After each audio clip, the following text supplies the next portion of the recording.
Hey, Pretty Girl Club. Why is a preference only bad when black men have one?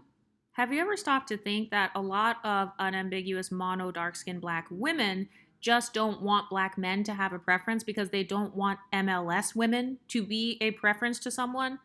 You guys know my views on this. Obviously, this is a decentering men channel. I don't care who you date, I don't care what race he is. Just don't center your life around him. But I've noticed that the same women who antagonize my channel and say, oh, you guys are only preferences to dusty black men, these same women brag about being preferences to white men. So, my first response to that is being a preference is not a competition because over here, I don't like to promote this male centered ideology. So, I've noticed another thing people will do is whenever we talk about pretty privilege in these spaces, people will say, well, you guys need to show yourselves so that you can prove how pretty you are. Well, what they're really trying to say is, I want you to show your face so I can rank you on a scale of 1 to 10 and I can judge you based on the male gaze. So once again, it's a very male-centered talking point.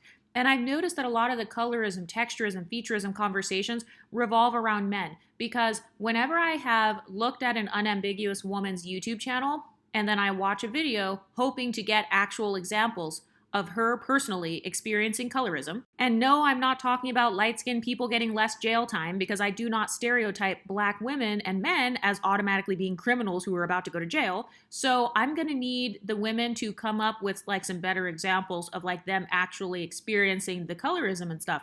And usually when I go on their channels, they'll say things like, oh, well, this guy is a colorist because he prefers a light-skinned woman. Oh, well, this person is colorist because my friend, she got more likes on a dating app and she's light-skinned. Oh, I signed up for a dating app and I changed my photo to a light-skinned woman and I got more messages versus when I was a dark-skinned woman. So do you see how a lot of it revolves around the male gaze?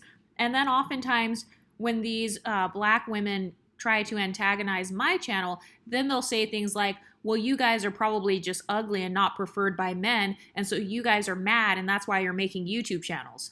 I've even seen one content creator say that decentering men is radical, and saying that the decentering men content has become radicalized. And it's like, since when is not centering your whole life around a man such a groundbreaking, radical thing? I mean, I can understand if people were just suddenly harming men somehow, or if they were like being violent against men, but simply choosing to not center your whole life around a man and being a guy's preference, that is not radical. That is called taking back your own power. But I've also noticed another hypocrisy in black female spaces where it's bad if a black man has a preference because obviously the preference, they feel like the preference is somebody who benefits from an ism, colorism, texturism, or featureism. But then those same women, they embrace if a white man prefers dark-skinned black women. They embrace if an Asian man prefers dark-skinned unambiguous women. So it's like, okay, so just admit that you're not against preferences. You're only against when you're not the preference. That's what it is. And then you call it an ism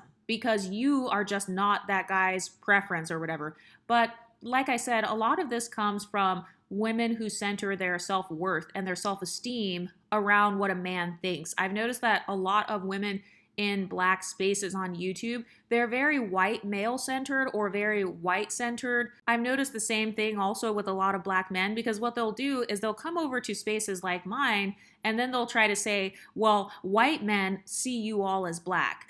And it's like, why does it matter what white men think? Why do I have to base my identity based on white men? Why do I have to base my entire identity around what a white guy thinks? Oh, well, white police officers are still going to shoot you. Again, see how it goes back to white men?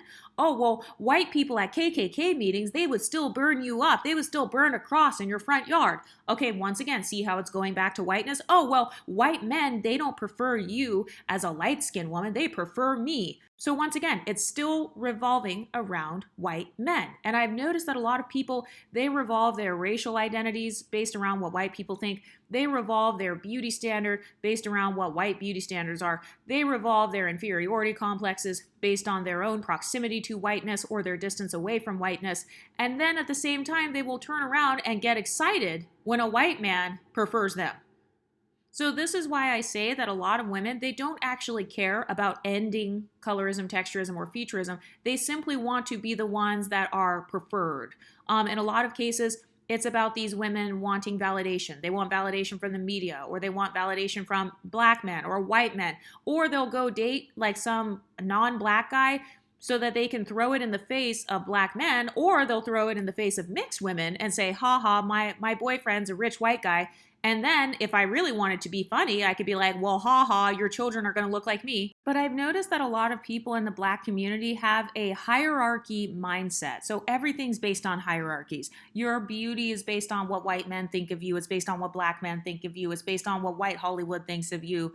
Your value as a woman is based on if you can get a white man. Even some of the hypergamy content, they base the hypergamy content around white men as well. And they feel like, it's the ultimate hypergamous goal to get a rich white man. So this is why you have even some of the black divestors who will kind of try to brag, or I guess flex it and be like, oh, well, look at my husband, he's white, or look at my boyfriend, he's white. Or you even have women selling courses on how to get a white boyfriend. And then before they sell these courses, they will say, oh, white men prefer unambiguous mono dark-skinned black women with natural hair. And they're saying that because their core audience fits that phenotype.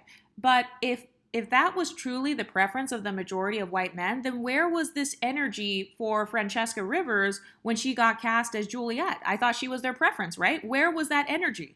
Where was this energy to defend their precious, lovely princess who is their preference? And a lot of people are going to get mad at me for saying that, but it's like, you guys have said all the time, oh, well, Cassie, her being a preference didn't save her. Her light skin didn't save her from getting her ass beat. And it's like, okay, but if I say the same thing about Francesca Rivers and about how her being unambiguous didn't save her from being protected by the white man, then suddenly I'm being anti-black, I'm being racist, and I'm being colorist. But the reason I'm bringing this up is because being a preference to a man is not a competition. This is not like, oh, who's considered the most exotic? I've had people come on my channel and they'll say, unambiguous black women are the real exotic ones because people who are mixed race or people who have a mix of different features, you guys are kind of in the middle. So you guys aren't far enough on the opposite end of the spectrum. And so you guys are not really exotic. Really, it's the women from Africa who have the darkest skin tones who are the most exotic.